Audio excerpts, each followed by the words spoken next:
Welcome, ladies and gentlemen, coming to you live in Technicolor from the beautiful Hollywood Hills, California. The show where the total retail price of their advice is $0. This is Timelines Talk.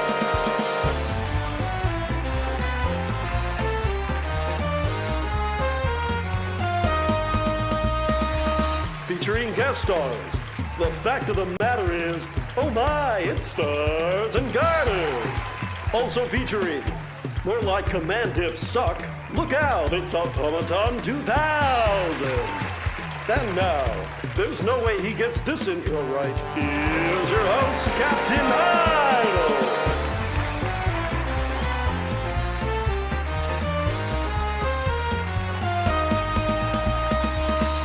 Yes, and welcome, ladies and gentlemen, to another edition of Timelines Talks, the all-natural, caffeine-free, 100% Colombian, fair trade show for all things Star Trek Timelines. And yes, I have had a headache the last couple of days because I decided to stop drinking coffee, so that's all that's on my mind right now. As always, I am joined by my two fellow co-hosts, Automaton 2000 and Stars and Garters, looking verily unimpressed with my usual pre-rambled introduction. How are you guys? How are you getting on? I'm doing fine. How are you doing? Wired. I woke up this morning with the worst headache, sat on my desk all day with the worst headache going, why am I doing this? Why am I trying to make myself healthier? And yeah, so I have wine now, and that's making things better. Yes, it's... Well, you're welcome to your caffeine-free crusade. That can bugger off. No. Some people say, how do you live without coffee? I say, I live absolutely fine until tomorrow. When I wake up with another headache. Until you regret it. Until I regret it. This week, we've got a few things to talk about. The last chapter in the Mega, we've got some original crew to show you. We'll talk about the Tuesday pack, and hopefully, if we get round to it, the return of the challenge. So we'll have that coming back. First off, as always, the event this week. Go on, what have I done wrong this time? It's called Timelines Showdown. Now, we had this brandy lecture right before we started the show. You must have been asleep. Listen, marketing can get through to me over my cold dead body. Yes, the event this week. But how are we meant to grow our brand? Our brand. Yes, this all successful brand. How will we ever make money out of this? Because the hot streamers always think we need to jump on the Star Trek Timelines bandwagon. This is where it really is. When you start seeing it on TikTok, then we've made it. Oh my god! I can just imagine. Now I'm just picturing like your animated GIFs, but they're doing that wombo singing along to those songs thing. Like that's the next evolution. To be fair, we got stars to twerk on like some TikTok video. You don't want that wharf pose. No, you can just do different poses of the different crews. So the Adge Cutler wharf pose. Anyway, ain't happening. Sorry. I don't actually know what TikTok is. You're an all-star. So you are an all-star. I think it's a clock. TikTok goes the clock. No, it's Doctor Who. All right, what are you drinking? Because I feel like it's some kind of kale smoothie. Me? Yes, you. Would Idol be drinking kale smoothie? That is soda. That's Pepsi Max, my friend. That's sugar-free. Dang, I was hoping but ain't healthy. That was your mistake. A blend of 500 fruits and vegetables or something. I mean, if you think of like if you get the chemical agents and all the sweetness correct, there's probably about 500 ingredients. Nice. Always thought of like Coke or Pepsi as just like a fizzy vegetable soup, really, with loads of sugar. It's essentially is what it is. Like how many vegetable soups have you had? Not many. That's why I'm giving up the coffee. Yeah, that's why it's so unhealthy. Anyway, on with this week's event. Congratulations to VIP Zero, and I emphasise VIP Zero, Emperor Ellis, for winning the last event with 8 million points, and this was a Faction Galaxy hybrid. So Bajoran hand claps all around for you as we celebrate your win. No, very well done, and the fact you're VIP Zero makes it all the better. So I imagine there's a few saved up tokens, plenty of crons. Home sailing. A few of the notable names on the list. Coming in second place, 10F's own Belter Bandit. A few other names of note. Another VIP Zero Mario Pack, sitting at number 6. Number 7. Well, we've always remarked before, number 2 Faction Award winner DC Pilot, and number 3 Faction Award winner Defer.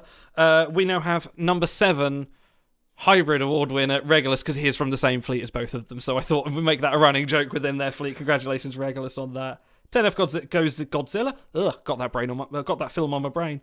10F Godzilla at number 11. Got a few other. Who else we got on here? Anyone you guys recognise? We Are Borg. Admiral Tatum in 15th place. Yeah, We Are Borg. You know, at what rank do we stop attaching the adjective winner to these? We're all The winners. Number 13,356th place winner with Captain Idol. Number 38, Sunkatsei. Siete. I need to program that better so it's more responsive. Bless her. But yeah, no, congratulations to VIP Zero for their win on that one. It's always sort of heartening to see one of, I don't want to say the underdog fleet, but sort of like the non-spenders up there sort of proving the point that you can be anyone to make it at the top. Moving on, there is a update coming, forced update, quite quick as well after the last one, whereas 8.0 was the update for crew retrieval. This new one, 8.01, is coming in to fix a few sort of little issues I think there have been in the background. Otto, you've sort of gone through a few of them. Over to you, Otto, in the newsroom. How's the weather? I'm going to chide you for not having a segue into this thing. You just jumped into it. Normally, I need some kind of segue to let me know. I got to pay attention. Yeah, to to warm up and loosen up and get free and loose and ready to talk about that sexy news. Going from our event winners to another event winner, Mr. Automaton _2000. You believe you have some swing and a miss. Yeah. Well, hold on, because I didn't even. You got to tell me when you're throwing stuff at me. I don't even know what. So this is the Force upgrade. Actually, the only thing, the announcement doesn't say much. It just says that you needed to continue to play the game, which happened earlier today. I was just gonna whine about the UI bugs they introduced in 8.0, like in Gauntlet. When it's supposed to pull back the UI and focus on the battles, it still says select crew and all this. There's some resizing issues and. I know there's various different aspect ratio problems that have crept in, and they're not a massive problem because you can still click all the buttons, but it is a little bit glaring. Like this wasn't an issue before. Yeah, well, when WG was on the charity stream, they talked a little bit about all the different platforms that they work on, and we were talking pre-stream. I was like, yeah, well, they're so much more active in the Star Trek Legends thing fixing bugs, and we're like, yeah, well, they only have one platform at the moment, and how many is Timeline's on now? Because they're on Steam, Facebook, Windows 10 app, iOS, Android. What else? I'm sure you can get it to run on a microwave as well at this point. Yeah. on your fridge. Yeah. You ever see that one? So it's forgivable, but it's been a few months, so it'd be nice if they could kind of sweep up those, because it's not even a game breaking thing. It's one of those things that if you install a game and you see something like that, you're like, oh, maybe they. Well, it's just a little bit shabby, really. It's like it's presentation. It's important, especially with the UI as old as this one. You would have thought it'd be a bit more time putting into it. But just going back a little bit, do you ever see those things where they've got any. Doom can run on any system. It's a well-known meme. But do you think this will apply to timelines in the end? Because I think one of the most outrageous ones I saw was Doom being run on a pregnancy test with a tiny little LED screen. It's a boy. It's a legendary. it's a cyber demon. Oh man, it's a costume. Imagine trying to hit the little X on your shuttle, HUD. I guess the one thing that, I should have prepared this ahead of time. I know they gave an announcement. Here we go. Client release notes. One of the big things was that little pop-up, your fleet panel that tells you fleet rewards collected. And I've noticed that if I don't have that pop-up, I completely forget that I'm in a fleet. I'll check something the next day, and I collected all my rewards from yesterday because I never even bothered opening the panel. So, it says various backend tools. You don't donate to the fleet. You don't increase that replicator ration by 1. When I think about it, I do. To be fair, I forget most days as well. No, charlatans. No, we don't have any problem hitting the chronotons, but if we did that, I would set a timer or... You would deign, yes, I know. Engender my mental health in some other way to help the fleet. Yes. Kick all the crap out. A small thing, but it is nice to have that little... pip bug fixed. Indeed. Go get them pit bugs. Incremental update. Okay. Speaking of pit bugs, I don't know. How do we segue? Speaking of things that aren't on the screen that should be, this week, if you cast your minds back into the past, and at the start of this mega, they announced all the crew that were coming, essentially, which is nice, so you can have a plan and go, oh, cool, yeah, I like that one, so you can kind of save your Cron, save your boost and everything. And they announced on that list that Thelev, the Andorian, who was the assassin, or would-be assassin in Journey to Babel in the original series, Season 1, was coming to the game, and now in the latest update in the announcement, they have said, we can no longer get Thelev because of a rights issue, which we know has been a problem in the past. We know that Charlie X was supposed to come, and you can't get OG Mud because of the same reason. But yes, Thelev is now not coming into the game. And so, in the game this week, I have not got my buttons set up properly. There we go. In the game this week, we actually have what I'm going to presume is Android Mud instead. Because we obviously knew that human Neelix, I hate saying that. We'll talk about him in a minute. Helix. Notlix, yeah. You know he was coming anyway, but Android Mud wasn't. So if Notlix is one of those ones that's way easier to write than it is to say, because you got to be very careful with how you say not. It sounds a little dirty. I like Helix personally. But. Helix. Him, the maitre d'. Well, hold on now. Before we get onto the cards actually in game, I had a little think down, to sit down and think. I had my Socrates moment. And I got a little bit melancholy thinking about Thelev, because you know the very popular saying, everybody dies twice, once when your body dies, once when people speak your name for the last time. And I thought, so many of these rights issues, you just rattled off a couple of them, are from TOS crew, and generally because the person's died and they can't get a hold of their state, or their state won't release rights or whatever. And it does make me a little sad, because they all have a place in Trek. And for the people watching, for the three of us who are like, the 1% of Star Trek nerds, as it were, a lot of these crew, even if they don't resonate with everyone, they'll resonate with us in some way. And like you said, Thelev, great episode. Journey to Babel is a classic. The fight scene in the hallway where Kirk does the double overhand chop. Oh, yeah. And at some point, he jump kicks off the wall during the fight, and it's like, this is the most absurd thing I've ever seen. But, he has some lines. He has some close-ups. It's still an unresolved mystery. We don't even know what race he came from with the little broken antenna. So, well, I think he was Orion, wasn't he? He was supposed to be Orion. Oh, was he? I think so. Oh. I'm pretty sure, because the Orion Syndicate were the people attacking the Enterprise at the time, and when they realized he was dead, they gave up the ghost, I believe. Okay, I don't remember that from the episode, but I'll take your words. I'm in the 2% of nerds, and you guys are in the 1% of nerds.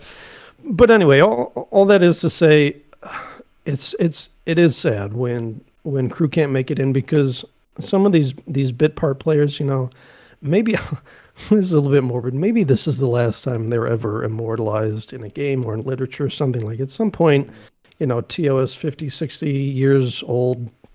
At some point, what I think 75-year anniversary, I guess they did. At some point, we're going to stop getting, like, these names are going to stop being spoken. The people are going to stop being represented. And that's just a sad thing, because the best thing about Star Trek is just how expansive the whole Star Trek universe is. So who mourns for Thelev should be the name of the show. Well, you know what? Here's the point, because Journey to Babel is one of those formative things that really gave you a first look at the Federation, all these other founding races, introduced Sarek and Amanda, who had become cornerstones of the history of Star Trek. And then you think of Thelev as one of the first Andorians people ever saw on TV, and it's well, now you're not, he might get referenced in a novel.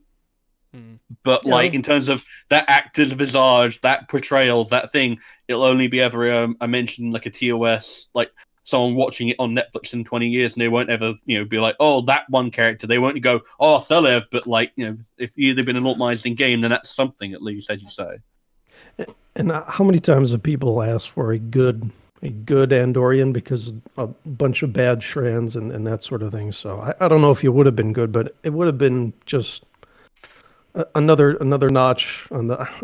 I don't know. For me, for whatever reason, it means a lot, because I really like these old school actors, and probably because it's from my childhood. Maybe if someone 50 years from now they can't get the rights to Discovery Crew, they might be lamenting the same thing. But that's one of the things I love about this game is how many other games out there have this much breadth and depth? We're over 1,000 crew by now, and some of us 1% nerds can name exactly where all of them came from in the show. So I just, pour one out for Thelev. Thelev, we hardly knew ye. Never do the but yeah, no, it is sad. I do understand the melancholy. I genuinely do. But it's interesting that they didn't, and we think we had this a little while back with Century Crusher, in that they. Well, that was a different thing. It hadn't been approved, but it wasn't a rights issue. I don't think. Whereas this one is. But I was wondering if, like, because we know workflows are workflows. They are what they are. But if they hadn't got it approved by the time they're announcing it to the public, is that a little bit of a kind of a weird one? They could have said we've got these crew coming and maybe this one, and then come to the Lego. It was. Go on. It was a bit interesting when they did the announcement because they announced every single crew, and as I recall, I don't think they used to do that. I think they used to announce maybe 3 or 4 as like a tone setter, which is great. Oh, from this series, from that series, because like, look at how bountiful it is. But this one, they went out of their way to name every single person there, so we just had to kind of like work out what the order was. So a bit odd that they didn't sort out the rights issue, but it's possible that they maybe had like a tentative agreement and it fell through. It's impossible to know without being part of the rights negotiations, but for whatever reason, it didn't happen. I believe this is the second time since they have expanded the event hub that it hasn't popped up on time. Well, I take that twice. It hasn't popped up on time, and then this one was just canceled. But they managed to switch someone in before, so I guess that's the price that they paid to. I love getting the knowledge ahead of time for planning for events and stuff, but it's probably even that much more strain on WRG to make sure their ducks in a row 1 extra week in advance. Yeah, I wonder how many times before Event Hub this would happen and stuff would get fouled up at the last minute, but because they didn't have to release the stuff, the players were unaware of it. So true, but it does also have the opposite effect of they announce it and then intrepid people on the forums go, are you sure those stats are correct? And then they check them, and then behind the scenes, quad loser exchanged, and oh no, he's just been taken out by snipers. Oh dear. What did you do? Klingon West got him. What can I say? I have quit the show in protest of Star shenanigans. You motherfuckers. Can you please stop insulting Klingon people West who come got on the him. show, Don't Stars? listen to his lies. It's fine. Don't worry about it. Okay. This week, well, let's before we talk about his replacement, let's have a quick look at the Super Recrew, which you're going to find in the ranked reward. Now, this is the first time I know this has happened, but Android Mud is in fact a super rare, as is the other one, which is not Neelix, human Neelix, maitre d', whatever you want to call him. The version of Neelix, yeah, Nutlix. The version of Neelix from First Contact, which is technically not Neelix, and is technically in the Big Goodbye collection, but apparently he is Neelix, and he's in Timeline's originals. What? So what's gone on here is that he is in an amalgamation soup of 2 different things, which is the Timeline's originals concept of human Neelix, the disguised Neelix, and then the fusion of the actual maitre d' from First Contact, who has nothing to do with Neelix, and is just played by the same actor. So they've just pushed them together in an unholy fusion that is somehow even more unnatural than Tuvix. So, Otto, can you read me his blurb? This is a good time because this was gonna structure my entire thesis of how freaking wrong they are.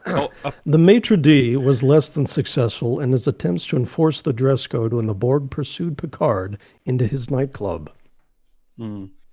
I do like that they say nightclub and not the holodeck. It implies that Picard just has a nightclub back on Earth. He's got Ethan Phillips' great-great-great-great-great-grandson as his yeah, exactly.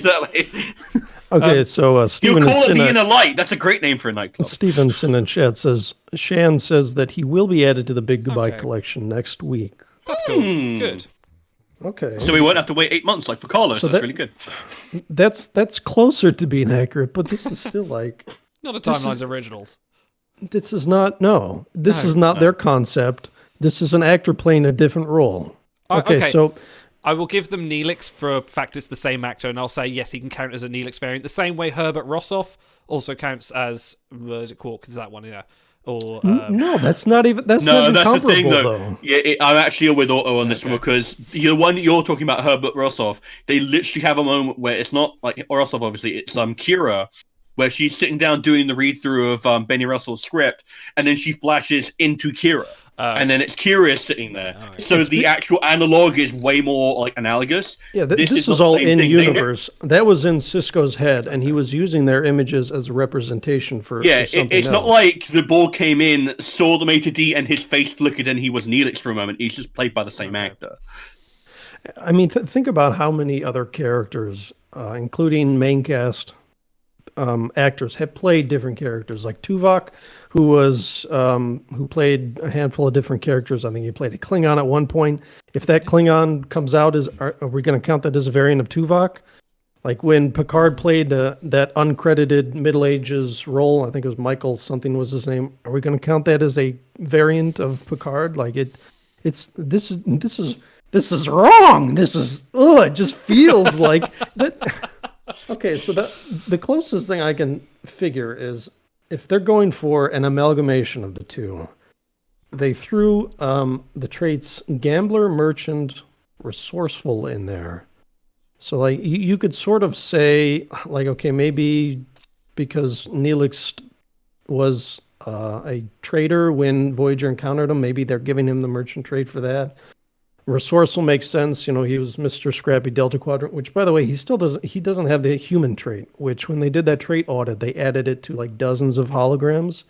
He is a hologram, but his appearance is human, and for that reason, they've given many crew the human trait. So I think he's missing that. Never mind. So his name is literally hologram. Human Neelix. So he's hologram, but he's not human, and he's not Talaxian or Mylian either. Yeah, it's. Cool. I don't know, man. It makes no sense. Like, just based on the flavor text, which says he's the maitre d', based on, all these other instances where an actor will play a different role. Okay, think about, what was his name? Gowron's actor. Robert O'Reilly. Thank you, Robert O'Reilly. Now, he plays in Bada Bing, Bada Bang. He's uncredited. He plays the count man at one point. Yeah. Right. Is that a Gowron variant? No, that's Robert playing a different role. And that's the human actor playing. That's not an in-universe. Like, that's not Gowron under, surgical alteration playing that. So this is not an Originals. I'm sorry, but it's just not. I will agree. I will agree that it's not an Originals. Absolutely. This is a character from Star Trek. That's my definition of a timeline's Originals. If they've been on the screen, you didn't make them up. They're not Originals. But I will I will be the grey area defender of this being Neelix because otherwise because otherwise this card is useless.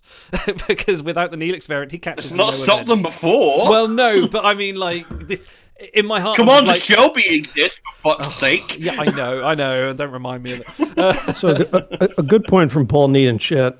Frederick Laurent is not a Ducat variant. True. Yeah, exactly. That's perfect. And he's not an original. And his pose isn't even from the episode, which we've gone over before. So does he count as original? No.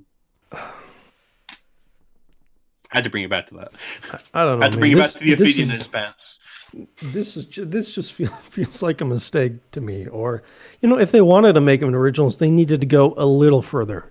Make sure that the flavor text defines something.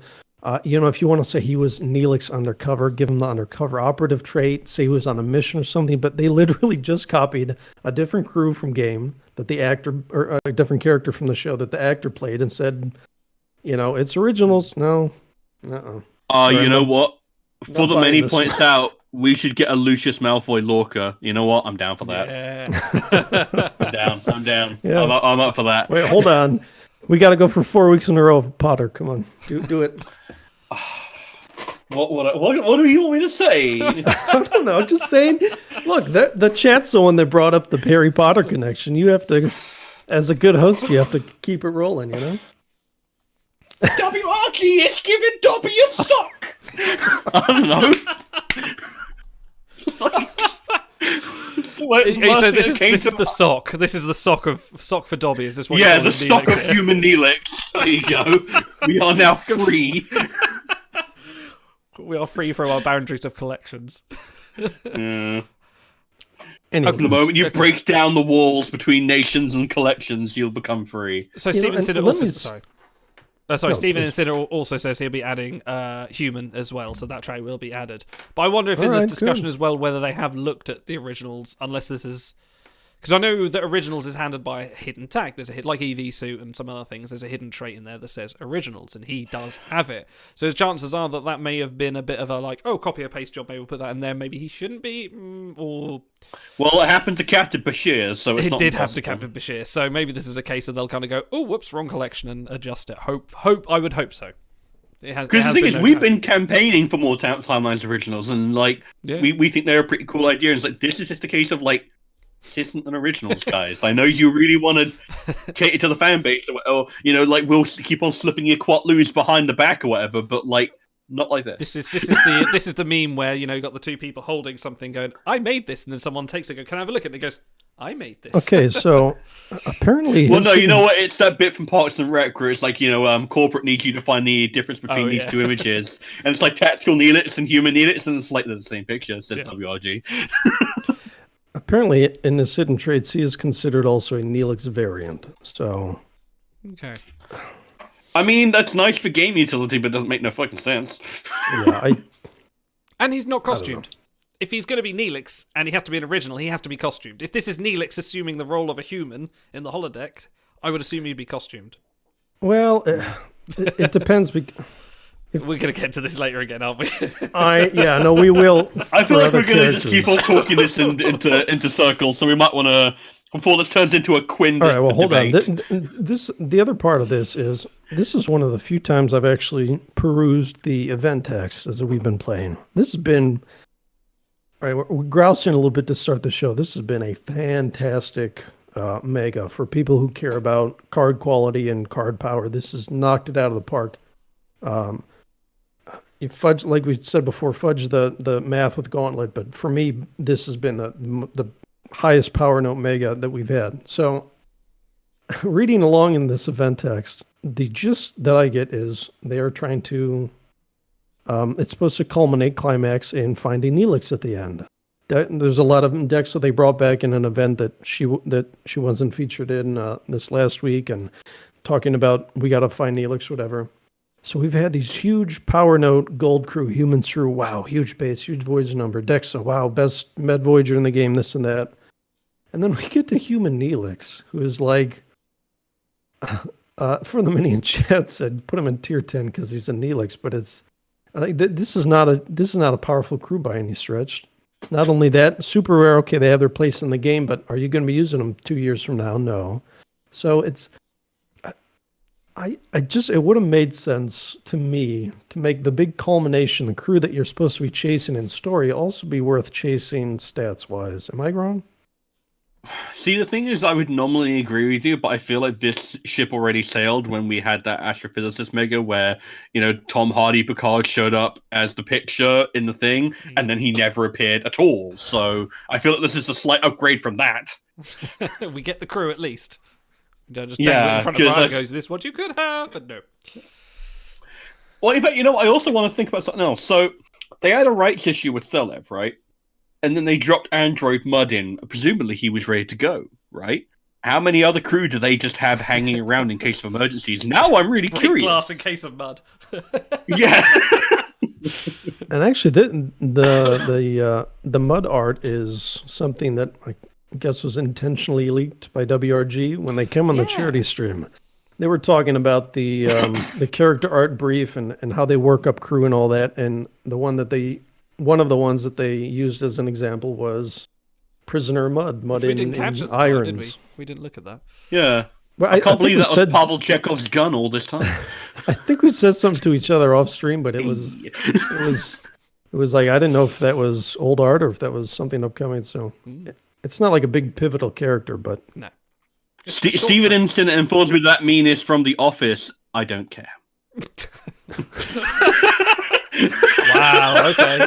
Oh, look, we just lost a viewer. Oh, well. They'll come back. Okay. You'll come crawling back. It's fine. Before we talk about mud, let's have a quick look at we're actually leading into a proper flashback after a mega. They've kind of aligned the stars properly again, and we're now going rerun mega flashback again. So the reward for this, next week's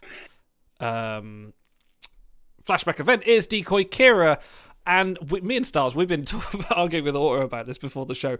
I'm sure she's been a reward really recently. I feel like this is a Mandela effect thing where I feel like I've gotten this card extremely recently, and it wasn't from an honor sale thing. I feel like So her last feature was 13 months ago. It was March of 2020. And I know there's this time dilation effect with Corona and COVID and everything, but it's been over a year. I mean, I swear I've passed over at least 3 times thinking, I've only got a 1. I don't even have a 1 of 5. Why should I go for it? It's been like, I'm sure it's been a few times now. I could have actually immortalized her by now or something, just through the amount of reruns she's been in. But she's here. She's this week's reward if you can get 1,500 in the event. And presumably, like you say, ends on a costume collection, which is quite a nice little sort of finisher note. You know, she's not going to be part of the recaps, but for a lot of people I know, like her as the card, want her for the collection. There is no Bada Bing collection. I just had to think there, but maybe there will be. Who knows? Oh, we got Big Goodbye. We've had a few. We've had tons of collections added over the last few months. Although they have said that they want to steer clear of vanities, but I don't know. Well, I don't know if they said that exactly, but Ben was just explaining that it is a little more work than flagging a trade on a crew and having them all added sort of automatically. So, I actually, at this point, I wouldn't mind seeing them because we're getting month after month of 60 threshold, 80 threshold, 100 threshold, and lots of skill boosts, and it's cool. But the vanity is part of the fun too, is collecting. For the sake of collecting. So. The last one we had was Q. Q collection was the last major vanity. Or was it EV suit? I think it was. Well, that wasn't the vanity. That gave you a skill boost, but it was the same size as the vanity. Yeah. Oh, that's true. Yes, you are right. So Decoy Kira's flavor text is not there. She's one of those crew who doesn't have it. So, yeah. Well, in which case I'll provide the context. I believe she was acting as... It's Frankie something. I think it's like Frankie No Eyes. Or Frankie Eyes. Frankie Eyes, there we go. Frankie No Eyes. Finally, my DS9 rewatch is coming in handy. Well, that's the thing with gangster names, isn't it? It's always something like Frankie No Eyes or Mikey Two Left Feet or something like that. Or Johnny it's like, why they call you Mickey the Nose? Yeah, exactly. Yeah, exactly. Mickey the Nose. And she was acting as his mole, or rather, hanging off his arm so that she could be the inside woman on the operation, and looking extremely fabulous while she did it. Sorry, I'm on. Just giving everyone a moment to stare at the art. It's fine. Zemo, there we go. And then Mr. Zemo was the big boss bad guy at the end too. That was a fun episode. And we've talked about it before. Are there any? I think O'Brien is the only one. O'Brien's the only one we don't have from that episode. Oh no, Odo. No, Safecracker Nog. We got him. We have Safecracker Nog. We have Heist Bashir. We have Waitress Ezri. I think the problem with Odo is he doesn't wear a different outfit for that. Does he? Just wears the tux, which he's wearing for Jazz Odo. Well, yeah, but I mean, you can have him holding the giant briefcase. I mean, that's true. That's true. Yeah. So I think we're only missing. Call him Heist or call him whatever the hell you want. Call him High Roller Odo. I don't know. Call him Sentry Odo. Fuck it.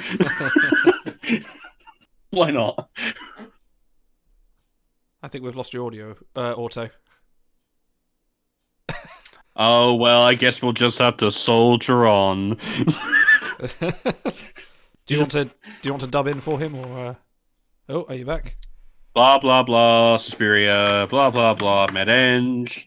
Blah blah. You guys have been waiting for this forever. What? I'm back. You're back. There you go. You're back. I'm back. He's back. Don't tell me I'm not back. I'm sorry. I'm feeling very cantankerous tonight, and I think I'm a little more aggressive than is necessary. That's all right. I like it when you're aggressive. Easy. He's not a warfaring, big shout out. He is in my heart. He wishes. I want to shout out Nifty Mittens because I feel like Nifty Mittens is in chat every week, and we don't read enough Nifty Mittens comments from chat. Nifty. So they're very nifty comments as it happens. Okay, Dad. Shut up. Yeah, it's a Decoy Kira. You We can have, pick we her have up. no structure to We've not. You can tell this is a slow week. Yeah, And for all- it's like fill for time. Oh god. For all these weeks, you're like, we need a shorter show. I need to go to bed on time. We're just like, now we have one. We're like, fill for time. What tangents? What jokes? Anyway, okay, let's talk let's look at the man himself. Hang on, it's messed up my thingies again. Hang on, there we go. Android Mud, side dip command, the other super rare from another mother. No, that doesn't work. Who will be in the threshold rewards, and you should be able to, being a faction event, if you've still got boosts or any tokens left after the Armageddon that was Human Saru, then you can get yourself an Android Mud or even a Neelix if you showed some. I've seen a lot of people actually saying that they're besmirching the fact that Neelix is in the ranked rewards, which I think if you got, I do feel like it should have been swapped. Yeah, like I feel like him not being like an amazing card to end off the mega, despite him being the aim of it. I'm kind of okay with that for the reasons I've established. But him being in the ranked, that's kind of crappy. Well, I mean, it does fit in storyline with you are chasing him the whole time, so. Does that mean that if you don't rank high enough to get him, then you failed the mega?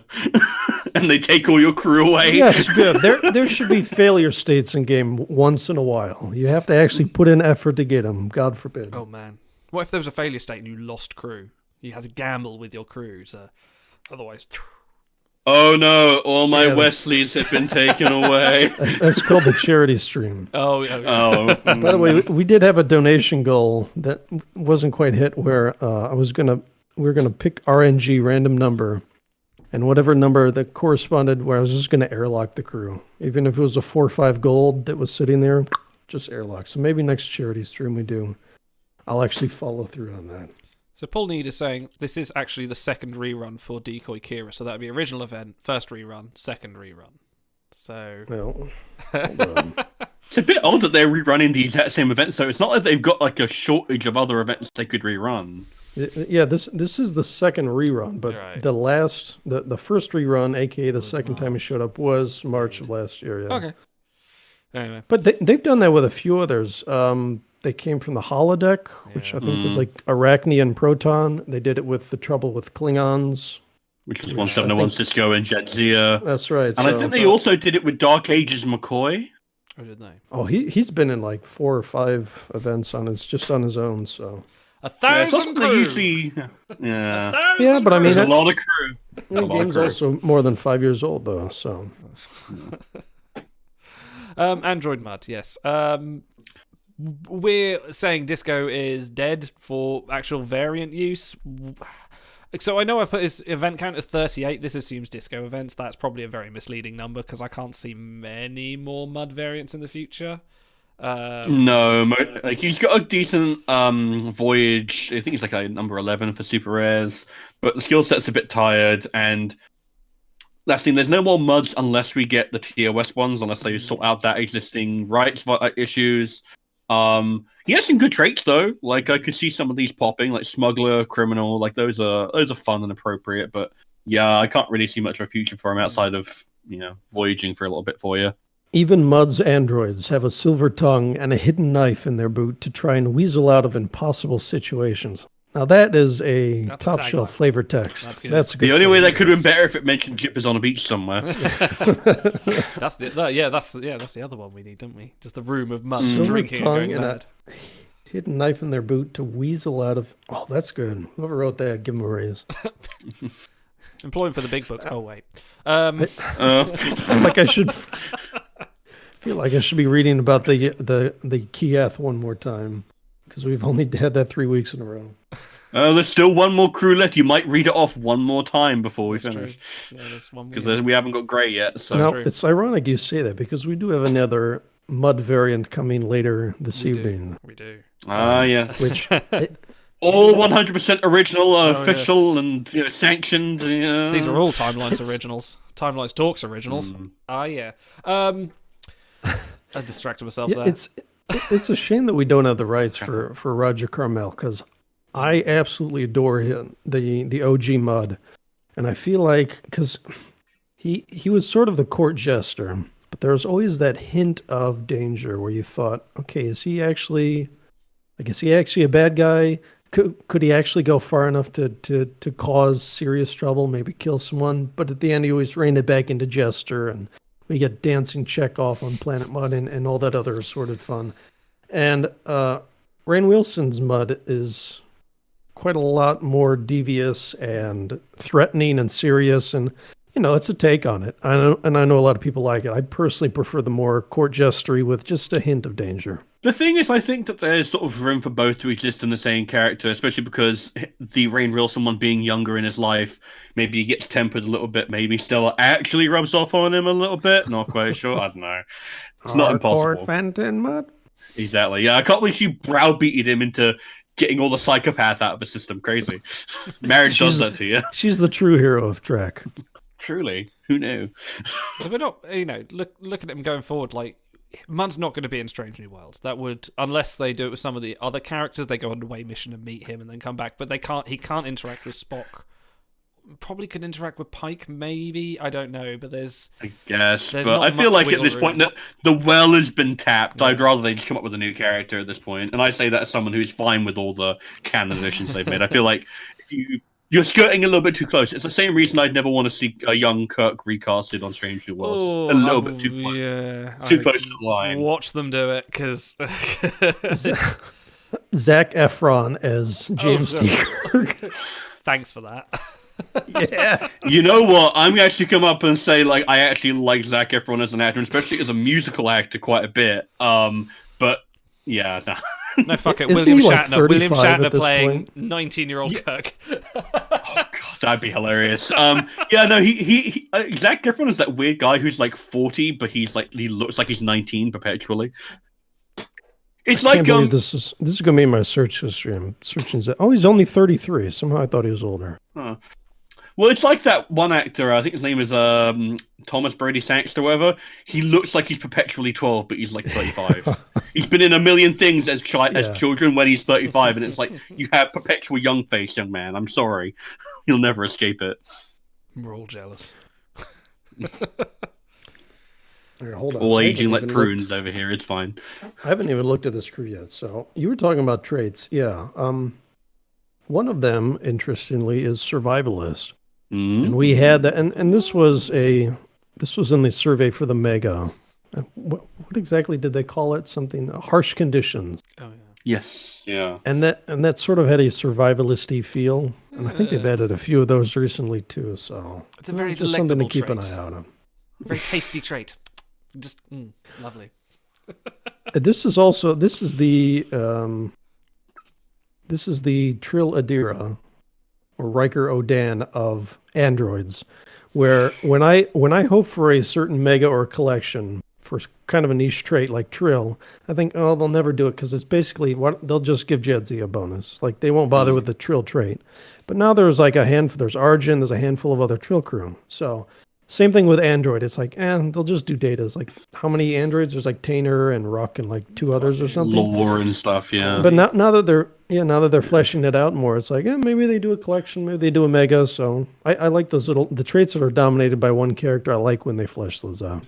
Yeah, and you know what? That kind of leads me to a thing of, if we're looking at like potential future megas, it's like, if it's just Trill, then it's like, wait, what is this? It could be like Jedzia Sember or whatever. I don't know. But it's like, if you flesh it out with other characters, then you could do like, I don't know, Trill plus musician, and then maybe get Duran Dax. That'd be cool. You'll like never the more beat you flesh. Picard. Damn it! How dare you? Picard is the top. Well, you came up with it, right? Yeah, I know, but you keep on reminding me that we're in April and it didn't happen again. Another year passes without Picard. Instead, we've got Commodore and Robert like the April. world weeps. Yeah. Oh. Okay, so what are the chances we get Gorch Worf? Like, I know it's a joke, but they've done joke characters before. They've done Baku. I really want Gorch Worf. Gorch Worf. They've got. I think Baku has already been done, but you could do like Jack Talar or Gorch Worf. You could do that. It'd be a bit of a. Have you noticed how your boozers start to firm up? Not that we care about such things in this day and age. He's like a 5-year-old in that scene. Like, my boy does that. He repeats sentences that me and my wife are talking to each other about. So you know what that makes me think? It's like, you know how there's this theory of, oh, well, Data doesn't have emotions, and there are people who think, you know what, he probably actually does. They just don't like process the same. I like to think that even though he says he's immune to the de-aging effects of the Briar Patch, he's not, and he's actually like in that season 1, like fully functional sort of like mindset, and that's why he's acting so weird. That's the only way I can rationalize it, because otherwise, yeah, that's really silly. In a few months, he'll be a very horny circuit board. First of all, so we're still on topic because Mud does have a boobs variant, and secondly, he does indeed. I guess you didn't see because Android Mud's arena ability is called Jippers on a Beach. So there you go. Oh, well, there you go. Okay. They worked it in. Does it get the So other poetry, ship? it rhymes. Does it get the other ship drunk? I would like a bit more variety in our ship abilities, you know. Like, I feel like if it's instant damage, or like it's a crit bonus, otherwise you don't look at it. Like, I feel like, you know, makes you impervious to sensors and they can't get a lock on you for a little while as like you know what? guaranteed evasion thing. That'd be cool. That's the segue we needed. Let's go to Away Team Sulu because we have a. Hang on. we asked you in the space last week for ideas. We want segue. No. Because this is the great arena ability. We asked you guys last week for ideas for crew who are not in game that you want to see added, and some of them are a little zany, some of them are a little serious. So, I want to start off with this one's for you, Shiaporn. Away Team Sulu, and this was from I forget the name of the episode. It's like the fourth episode of TOS. And Sulu's stuck down on the planet. The enemy within. And yeah. And he's stuck down the planet, and it gets down to like 120 below zero at night or whatever. And so he's down there shooting rocks with phasers to try to keep warm. And we mocked him up with, I mocked him up with Command Psi Sec. Those sort of fit. I know you guys are going to have arguments later on about crew who are statted and skilled wrong, but the thing that I want to put a little interesting flavor to him, and that would be in the arena. Because when Kirk tells him he gets down to negative 100 or whatever, he goes, "That's nippy." So he freezes his butt off the whole episode. And I thought, you know, how cool would it be if there was a freeze ships arena ability? And what that would do, if you freeze your own ship too, it's not like you get a huge advantage. But the interesting thing is that brings into play all of those 8, 10, 12 second initialization crew that you've cast aside. You're like, well, they're not fast enough. I can never use them before. Well, maybe if you had a crew like this that freezes the battle until they can come online, that would be a really cool way of introducing those crew back into the pool. I like that. That's good. You should work for WRG. Well, I was just about to say, like, is this the cab pitch you've got for Wicked Realm Games? I like the traits on him, to be honest, because it's like Human Staff Federation, okay, yeah, blah blah blah. But I actually think like these are very very apt. Desperate, resourceful, survivalist, pilot, marksman are pretty much everything in that photo alone. You can't have any costume. There's nothing questionable there about it, which is marksman was tongue in cheek. I just put that in because that phaser is very hard to hit accurately, but. Guess what? I played enough games of Star Trek Adventures where my rolls have gone wrong, where yes, it is hard to hit even a rock with a phaser. Which reminds me, I've nearly finished the campaign. Well, I've nearly finished writing the campaign for us to play, so that might be in a few weeks, which I need to work out. Need to book a date. We need to plan our shows. This is why this show's a bit ad hoc, so we haven't planned it. Well, auto-planned. He made all these crew. Oh, okay, fine. Dude, I spent so long on these traits. Like I pulled up the big list of traits and I went down. I'm like, Angosian. No, he's not Angosian. Jacques Vache. 3 native. He's not from Ramadas 3. By the end of this, me and Stars are going to be, the timelines players, and you're going to feel like WRG and be like, "This is so wrong.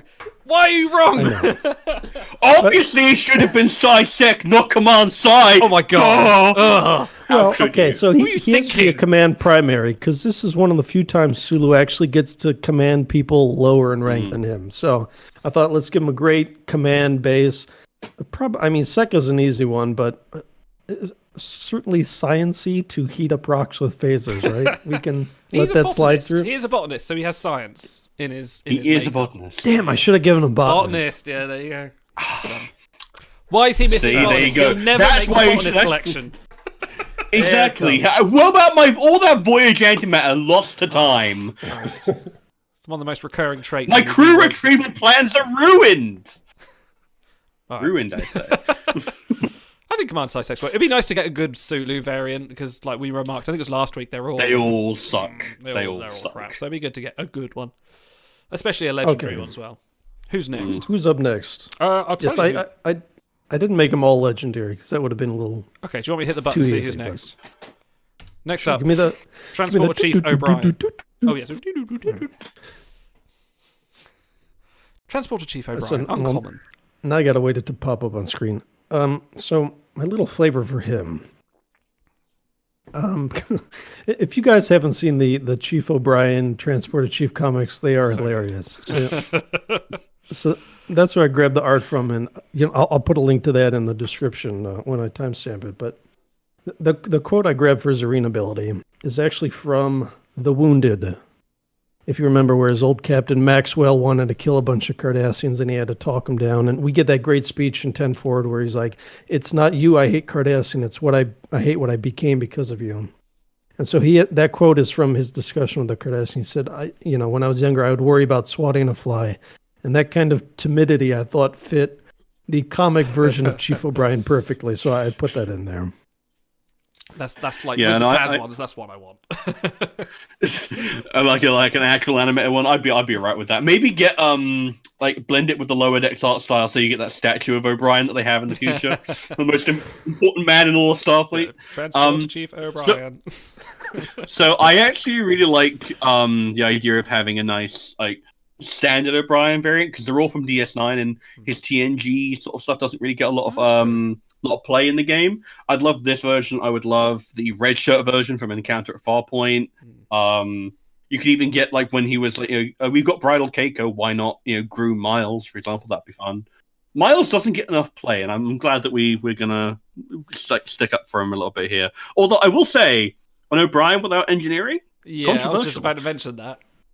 This is I mean, you could give it to him, but I figure as a cadet, give him a stock standard low power. Plus, it sort of fits with he's so damn mopey in those comics that I feel like a good old underpower variant. Yeah, I almost feel bad giving him a collection because that sort of made him useful. But he is a veteran, I think, even at that point in the show. So okay, next crew, Beckett Mariner, Lower Decks. You are hopeful. All right, you introduce this one because you're the lower decks man. Why is she Command Sec Dip? Why has she not got engineering? Because she's gonna have variants, duh. Oh, okay. I do like though super rare. Okay, so you made a super rare. This is all autos works. You made a super rare. You've given her 400% damage, but you didn't put a time stamp on it. So is that gonna be at 6 seconds? Oh no, I forgot that. Sorry. Actually, I just put it in there because I love that where she grabs Boimler and goes, "I'm your new mentor." Boom, and then I thought, boom. That's very thematic with arena damage. So I just put that in there. But you're the lower decks lover. You can put it whatever second you want. Shepard? Didn't they kill that trait? Yes, they killed it, but I thought, she does sort of shepherd Boimler around the entire show. So that was just a cheeky little add in there, and of course she's got to be a Maverick. Yes. Yeah, you can always add other variants. You could get the evil pirate version of her as a legendary later down the road. You could have the Lieutenant Junior grade version, and that one would have engineering. Yeah. This, I like this. This would be a nice you hand this out during a lower decks mega, and then you can pepper the other variants throughout. I like the idea of that. It's good. Low cost monkey in chat says surely a transporter chief would have boarding damage. That's an excellent point. That is a point.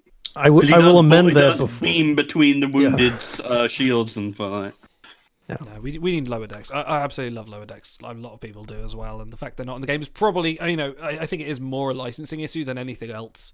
Bearing in mind that lower decks is a bit more adult than other Trek in terms of, imagine getting Badgie and having to explain to my son, who's that? It's Badgie. Don't really want to show you the episode he's from because he rips people's arms off, but... I feel like adult compared to other Star Treks, we had the whole eye scene from Picard, so I don't feel like that's so much the issue. I would be really curious to see their in-house art tests on how on melding the thing, because I think they point mostly to that and to also the cost of obtaining the license. But I can't imagine that would be too hard to negotiate. I imagine they probably just had trouble melding the art properly. Well, I'm wondering if Lower Decks is all round, because you don't really see much Lower Decks merch in anything really at the moment. Even looking at the companion one, Star Trek Legends, it's got all the other Star Treks, but there's no Lower Decks in there. When I was listening to, I think it's the official podcast or something, there was mention of saying, and you can watch on Paramount Plus, blah blah blah. You can watch Next Generation, Picard, Discovery, all this, but no mention of Lower Decks. So it's really interesting that it's one of the more popular ones, but I think they don't quite know how to handle it in terms of the licensing. So I don't think this is a timelines issue. I believe this is kind of a little bit all over. Well, it is also a case of it's only had one season, the second season is coming out, so maybe it's a case of they're still sorting that stuff out and finalizing it. Yeah, but I mean, Timelines grabbed the, I guess it would be Tilting Point, grabbed the license for Picard before the show even aired, That's right? true. So... It's possible they're waiting to see demand on it and see how much market share do we get for the animated show. I think people, because the people tend to be a lot more positive about Lower Decks than they do about Discovery or Picard if they're more of the old school fans, so... I feel like there's definitely a place for it. So I also threw some pretty good proficiencies on Beckett, because I feel like between Gauntlet and Arena, you get a little bit of use from her, which she's sort of the figurehead of the show, I guess you could say. Her and Boimler, so... But Auto, what tier would she be in the big book? I don't know. It's dead. Long live the new stuff, whatever. Whatever comes next. The whatever. Well, whoever. We did talk about maybe a once a month podcast or stream, maybe something like this format where we look more at the stats stuff, because I think we get a little bit of stats burnout, like week after week, going, oh yeah, they're rank whatever, and and the 1% nerds do like to talk about the show stuff and behind the scenes stuff. So we'll get the whoever designs a new big book or rating system, we'll get them on the show and just go, how dare you? Tell them everything they did wrong. Yeah, why not? No, we've had enough of that over the last few years. I have a list of complaints. Yes. And then you just start reading up all the typos. Look at the shoes that you have. How dare you fill them? Anyway, okay, let's move on. T'Pau.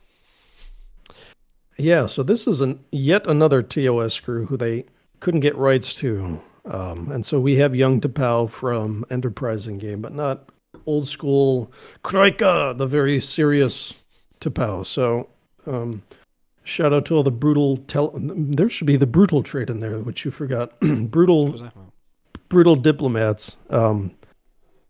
And she is such a legendary figure. I did give her big bonkers stats. So she's a huge Voyager. She's got great proficiencies, although because that skill set's a little crowded, she won't knock anyone's socks off, but she'll be competitive there. And so Amok Time is a legendary, recognizable episode, and her role in that, and even Kirk is in awe when he says she's the only person who ever turned down a spot, what was it, in Starfleet Command or whatever their Council of Elders were. So because people have been asking for her for so long because I couldn't get the rights because she's legendary in game, I thought, let's give this one big bonkers stats. Yeah, she's Voyager number 3, and I thought that's our usual common complaint with other people, is like, they're not a Voyager. She sits in a little temple all day, but she's Voyager number 3. But she is extremely commanding, so I feel like that's very appropriate. True. If she was on a starship, she would take it far. So yeah, maybe we'll let that one slide. You got lucky. Our planets, not starships, they do travel through the stars. Well, technically, yes. You're technically correct. Gotcha. The best kind of correct. Yeah. Hold on, I'm looking at... Yeah, you definitely put those stats in wrong. That's okay. Okay. We'll keep going. Did I? Fantastic. Plot twist, these aren't real crew. Sorry, we've shown our asses to the audience. Look, I gave up minutes and minutes of my life to do this, all right? This means a lot to me. So, people make mistakes. It happens. You shouldn't judge them too harshly. So I would say she should be a dip primary because she is a diplomat, and she did pull strings to get Kirk's butt out of hot water when he diverted the ship to save Spock's life. So yeah, I definitely think dip primary is appropriate. Okay. Next, Naomi Wildman, the younger. Uncommon. So we're going to have 2 uncommon Naomis? Oh, yeah, I hadn't considered that. Interesting. Well, these are all names requested from chat, so I try to find something apropos. And one of the quotes that is from the image I grabbed where she says, what does she say? Try to hold still, please. And she's mocking the doctor, and that one's a real memorable. And the other one is from, I think it's actually from the other Naomi episode, Shattered, where you see the older version of her when she's putting together the puzzle in the cargo bay, and she says, find me a green piece that looks like Tuvok's ears. So actually, my favorite part about this card is I got to use the boomer trait, which they removed. I was sadly. looking at that, I was like, wait a minute. It fits, right? She was born in space. She lived all of her life. It's true. Can I just remark how dumb those hollow cameras are? Like, really late for advanced technology, and they're still holding up like that, despite the fact they've got cameras all around the ship recording everyone's meetings when it's plot convenient. They've got a little. Well, to be fair, like you do get to see that camera in action, and I think it takes pictures of people down to like the bones and the atoms in their cells. So I will allow it being a bit bulky because it's a bit more high resolution than a Kodak. You know, it's not quite against the camera. I don't consent to my bones being taken photos of. Okay, I don't think anyone wants to see that photo. So I put her in the holodeck enthusiast collection because she spends so much time with Neelix in there and Trevis and Flotter and all of those very great episodes. So I feel like she could fit in there. And I don't think we have any rare, uncommon, or common crew in Vanity collections. So this would be a little bit of a departure. Guess what? Make it more egalitarian. That's what I'm for. That's what I'm all about. Collections for everyone. Collections for everyone. Well, that's what they did with Admiral Georgiou when they made her mirror. That's a nice little throw into the. That's true. Yeah. Get you the little taste. Okay, so let me ask the panel here: should older Naomi from Shattered, should she have had the boomer trait before they removed it? Interesting. Maybe. If you released this version and she was Boomer, then yes, the other one would have to have Boomer. I feel like that would be the precedent to set that. She was on Voyager her whole life into an adult, right? Yeah, so yeah, if basically if you released the uncommon version and she had Boomer, and then you released like the legendary grown-up version, whatever later, and then you would have Boomer. But as it is, we are not allowed to have children in game because you're not allowed to have them killing people or whatever. Yeah, I should have given her phaser instead of a holographic imaging system. She's just dual wielding them. Naomi Akimbo. You watch, because season 2 she's gonna like come diving out of a hallway. I'm Naomi Warbin. No, she'll have her eye plucked out and so will be like, not again. Little board game plans start erupting from her cheek. How could this have happened again? Give more whiskey.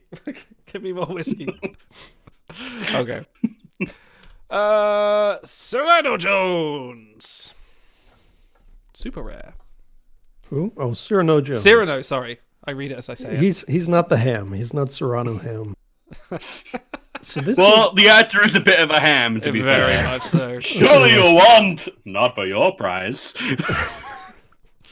Yeah, but come on, that was the 60s. It's the style at the time. It actually was the style at the time. I'll allow it.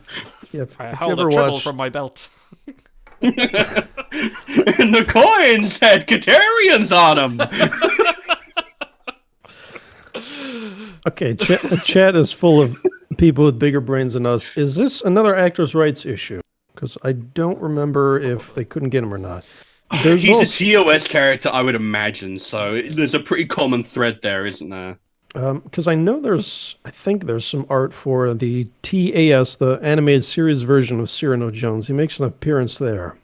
I believe there's art in the game files for TAS Cyrano Jones. So yeah, he is a cheap Mud knockoff, but he's fun in an episode that's meant to be fun. So I think him and Mud in the animated series were voiced by their original counterparts on the original series, which is quite cool. So they invest everything. It's pretty cool. Quite cool. He's criminal, he's crafty, he's merchant, he's a thief. I can't disagree with that. Dip and Sec, would he have? I don't know. some little bit of sigh in there maybe for his tribble crafting. I'm curious. So, is he a thief because he tries to steal those drinks? I don't even remember if he paid for it. I was going through his memory. Oh no, because everyone's having the bar fight and he like activates the thing and he pulls out that tray of drinks. Right. So I'm guessing that's why he gave him thief. Yeah. No, because I was looking through its memory alpha page and I read something that said, "Oh yeah, I remember when he stole." So that's why I put it in there. Yeah. I almost brought back Shepard too. Can we have mud? We have mud at home. Oh gosh, that's a meme about 3 people will get. He was a good character, though. I mean, he was good. Oh yeah, no, that's the thing. Like the lovable rogue has such a life in like not just Star Trek, but in all media. Like it's fun to have like someone who's a little bit irascible and who can be like, "Oh you, providing the crimes of nature and destroying ecosystems for a bit of profit." Boys will be boys until they blow up a space station. Well, yeah, it's fine. The scene where the Enterprise should be hauled away as garbage, and they start fighting, and then he grabs the drink and he's like tiptoeing between. There's like bodies flying back and forth. So that's why I gave him the evasion ability, because he dodges the bodies pretty good in that scene. Like so, I guarantee you put more thought into this than most. Yes. I guarantee you put more thought in it than some people might. Hey, only the best for our viewers. These are viewer requested. These are gourmet, handpicked. These aren't just any crew. These are M&S crew. 100% organic, crafted, Timelines Talks originals. And caffeinated. Well, they are, I'm not. Okay. Next one is Mud the First. So my gut instinct was to call him Harcourt Fenton Mudd, because you just think of the scene where Stella, android Stella, Harcourt Fenton Mudd, and she yells at him. But we already have a Harcourt Fenton Mudd in the game, so I had to come up with a new name. And he actually calls himself Mudd the First, ruler of the entire sovereign planet. So I thought, if we ever do get Roger Carmel, OG Mudd, I would want him to be pretty good. So I gave him... no crew in the game has this particular skill order. He's a good Voyager. He's got all sorts of traits, including the recently removed Lord, which... Yes, very good. Krug had that. Yeah. Krug control. Yeah. Krug. So... Why are you laughing so much? It's a Krug. So anyway, he's a good crew. I love the episode. This is the episode with Dancing Chekhov where they overwhelm Norman with logic aimed directly at Norman. Yeah, it's what is it? Spock says, I love you, but I do not love you, but we're identical. But I hate you, yes. Yeah, exactly. That's the one, yeah. I do. I'm not a massive TOS fan, but I love that scene, like where they're all pointing at like Scotty and killing him with imaginary hand faces and stuff like that. It's great fun. And like we talked about earlier, this is one of the few times where he's actually kind of threatening, because he holds them hostage down on the planet, and he threatens to take over the ship, and then of course you learn he's a buffoon and he's trapped there by the androids too. But it's for a moment there you think, wow, this could really be a bad guy. They even do the dramatic music cut to commercial bit when they think the crew is in peril. So. Dun, dun, dun, dun. Yeah. I'm picturing, so in Best of Both Worlds Part 1 where like they finally see the Borg yes. cube and they magnify and you get that like really amazing chorus as well, like you get like a and then the dramatic turnaround, so you just have that but it turns to mud.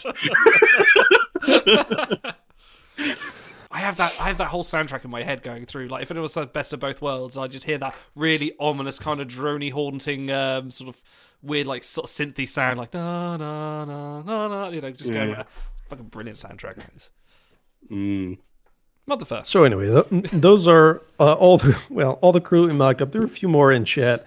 If you guys want to see more of these, let us know. You can put some suggestions in chat. You can email us at timelinestalks@gmail.com. Hit us up on Discord. And you haven't checked it for 6 months. You see it's overflowing with emails. WRG wants to offer you a position. Someone wants to offer you a sponsorship. And you're like, No, I check it regularly. I don't know about these jokers. So if you guys want to see more cards like these, let us know. Give us some names. And I think Stars had a big list of crew he wanted to do too. So Yeah, no. So if you guys like this and you want to throw out some stuff that I've thrown, I think I've thrown out another 12 names of just like ones off the top of my head, but there's a nice mix of stuff in there. It isn't just nothing but Discovery and Wharf. If we had a Patreon, this would be a Patreon reward, but It's true. Yeah. what day is it? It is Wednesday, the 14th of April, as it happens. It is Wednesday, my dude. Why is the skirmish dilithium offer up during our show? That's Buy this intel that you can't stock. Cool. yeah. I wonder That'd if be you buy it, interesting. if it will actually show up tomorrow because the event's not One way to live. find Well, out. if you buy it and then it evaporates, that's going to be a lot of unhappy people. Oh boy. Yeah, Oh, I boy. hope that Buy again. this is not a Hey, let's see if we can get banned. I might buy tickets. it. Okay. Okay. Fake crew off. Okay, let's talk about this week's Tuesday pack, who has enraged us all, but has clamoured us with her beauty. Clamoured us? No, that's not a word.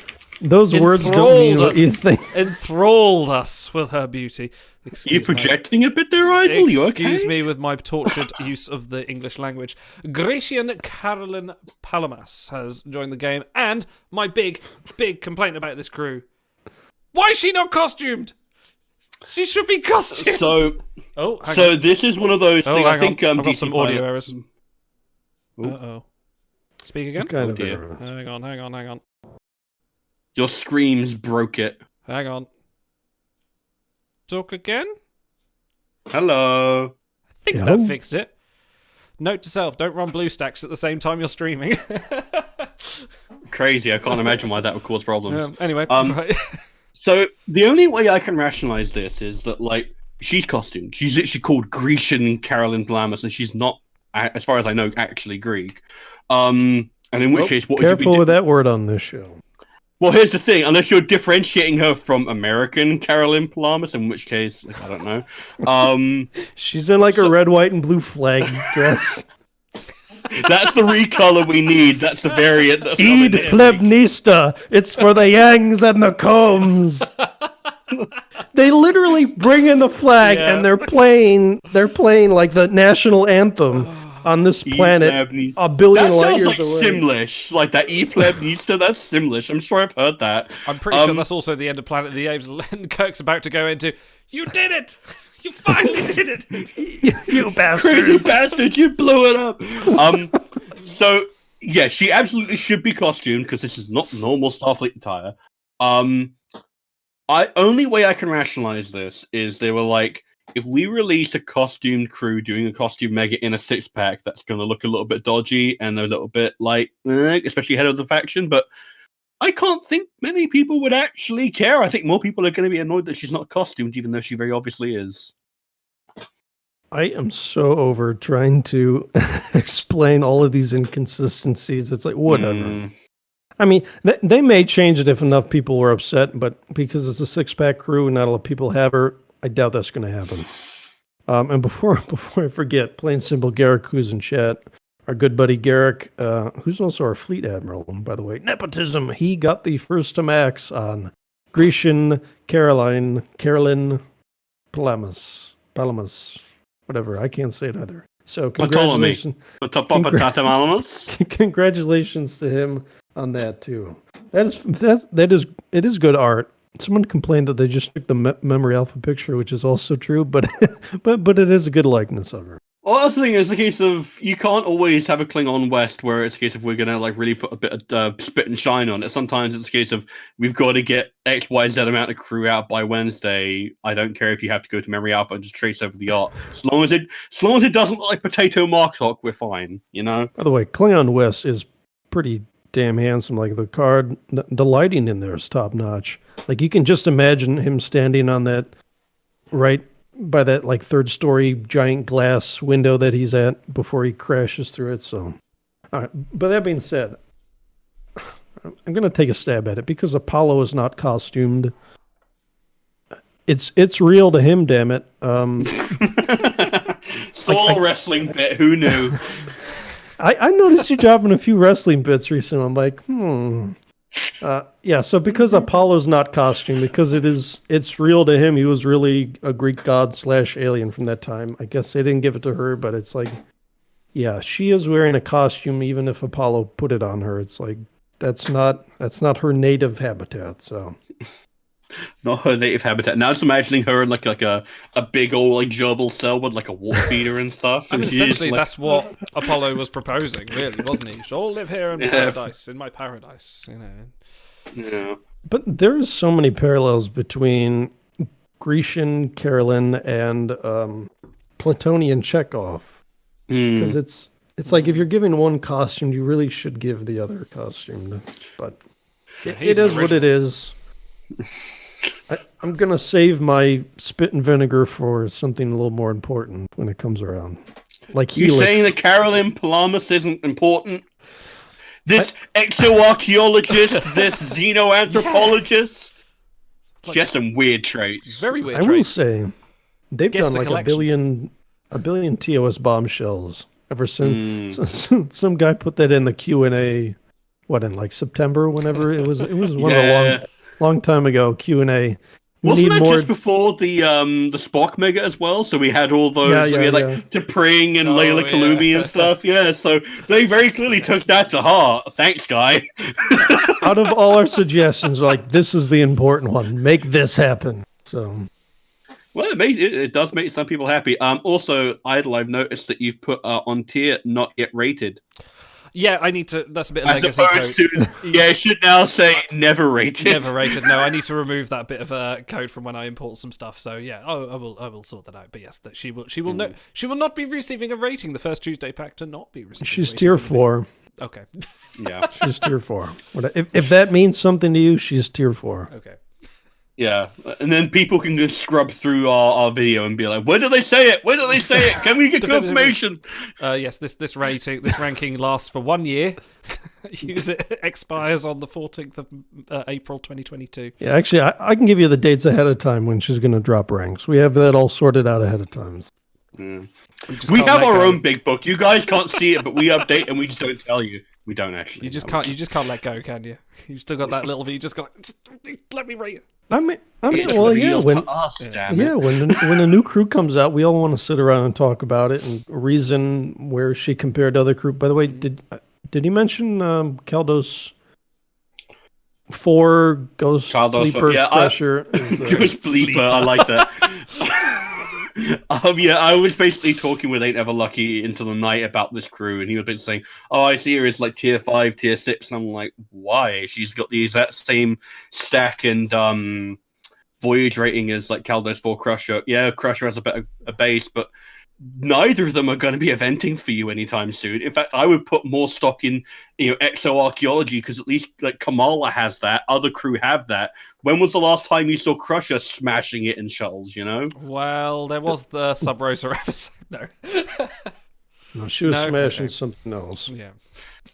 Okay, doesn't Vash have? Yeah, Vash has exoarchaeology too. Yeah, so it's like I could see a very small collection. I could see we've had temporal agent events before. Yeah. Why not? I could see an event. I don't think I could see a collection for exoarchaeology. It'd be the same size as the Gauntlet one. That being said, if they could give, we've been not pounding the table. We've been gently tapping the table for Speedo Risa Picard. All I require is to sit and read my book. Now you would have to give him. You would have to give him exoarchaeology, right? Because he goes on the expedition with Vash. The Tox Utat, yes. The Tox Utat. That's so good. All right, now you didn't think I would forget the object of Apollo's affections. Palamas must choose between her crew and the will of a so-called god. Which, by the way, I like that. That's a lowercase g, so obviously the people at WRG doesn't consider him a real god. Yeah, they find the one to be quite sufficient, as Kirk put it. Dude, if we get an exoarchaeology collection, like, we already know WRG loves you, all right? So if you will that into existence... I've been spoiled enough. I can't keep on taking all the attention. Although Gorch Wharf is for everyone. That's not just a Stars thing. Everybody needs Gorch Wharf in their life. Everybody loves That's true. Gorge Wharf. This week's six-pack has some interesting, if not disappointing, characters in it. You've got the Stunner. It's a very nicely themed pack. Like they're all. I think It's all about togas. It's all about togas. You've got your stingers like Goddess of Empathy, Troy, and you got your Janus Rand. But you got Socrates in there, like completely like. It's very straight. Yeah, it's such a powerhouse. Noted non-scoundrel Socrates. Yes. Noted. Yeah. So yeah, I mean, like we always say, don't pull six packs. Yeah, some of us always do. But don't. Would you dive for Socrates on this? I know some people have. I know there's always the chance of getting Goddess of Empathy Troy as the stinker. Even she has a little bit of merit with Gauntlet. It's just something then Troy events. So. She's inspiring. She's a cultural figure. She's one of the better two skiller Troys. I could see some value in that. One thing before we also continue is. So one thing I also love looking at when new crew come out is looking at any esoteric traits they have and then going, hey, if you got an exoarchaeology trait off of your Vash constellation, you can use it to get this crew in a year. So like I kind of like that when it's like, because if you have a xenoanthropology one like I do, up until this point it was only Burnhams and Soji Asher, but now I could potentially get myself a Carolyn Palamas if I'm so inclined down the road. Apparently, according to Paul, the Intel deal has disappeared now. Gone like the wind. Yeah, probably. I'm sure plenty of people bought it and are going to be putting in tickets. I couldn't imagine that the Intel would show up tomorrow after the event started, but who knows? It depends. By the way, the last. Yeah. Sorry, but before we get too far away from it, Socrates was the last, if this matters to you guys, top 10 Voyager in a 6-pack. So he came around. Turn of the year, that was the December 29th pack. So if you missed him, and I spent a lot of delegate him actually just because of the art pretty much, but he is a great power Voyager too, and he's got some good traits. So if you missed him in this pack, as soon as I saw this pack, I thought Socrates is pretty good. I go, she can't be that good. No way they put two like top shelf cards in there, but she's actually at the perfect power level. If WRG adds your favorite card to the game, if you have one that you've been chasing and they add them and they have this power level, you should be happy because you can use them for years to come. So I'm always glad when they put sort of niche crew at this kind of power level. Because like you say, not eventable traits. Carolyn is not going to get many events herself. So the fact that they don't make her dead on arrival, I appreciate. If you put in the effort to get her in the 6-pack, you'll be able to use her for quite a while. Yeah, in fact, I was going to say when we were doing the original crew, I very much appreciated you giving them all relatively decent stats as opposed to the garbage they probably would be if they were released. Yeah, I know. I thought about doing like a Voyager 3. Yeah, we'll save that one for later. Yeah. And if you haven't finished your Janus Rand, there's a chance you could spend the same amount of money on the event pack for her and finish her. Why would you? But hey. I don't think I even have her. Oh yeah, I wasn't even here for that event. She was the romantic scoundrel mega, wasn't she? But she was. Yeah, I didn't play the first half of that, so she's not worth getting. She was a 3 out of 4, right? Yeah. Was that a faction? Cannot remember.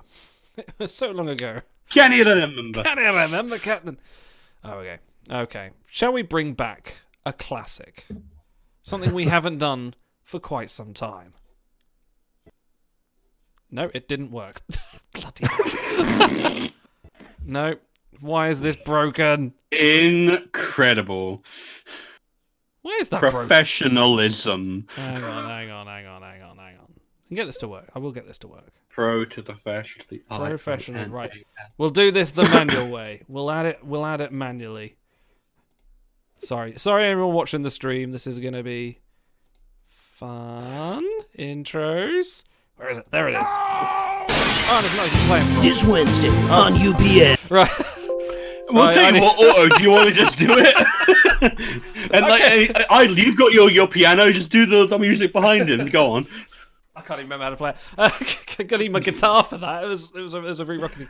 Yeah, let's do Showdown yet again. I need to add the we put so much work into that intro. I love that intro. I know, man. I do as well. I wish Speaking I could. of wrestling, doing this segment, you ass.